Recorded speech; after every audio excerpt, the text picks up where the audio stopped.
Fixit.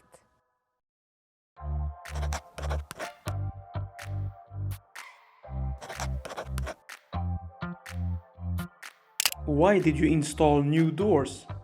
A good way to save energy is to be able to close the doors of the rooms you know you're not going to use, so the space to heat or cool is less. Then the electricity you need is less, and of course the electricity consumption as well, which affect your monthly bill significantly and reduce the environment impact. 3 of the doors were missing and 2 were in really bad shape. They were scratched, broken and impossible to close. The spots of the missing doors are not standard measurements, which makes them more expensive and difficult to find. But when you do it, they look really nice.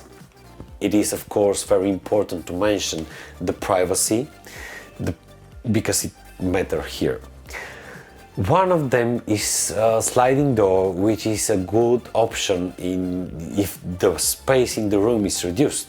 The doors can also help you to have different temperature in different rooms, depending on the personal needs and preferences.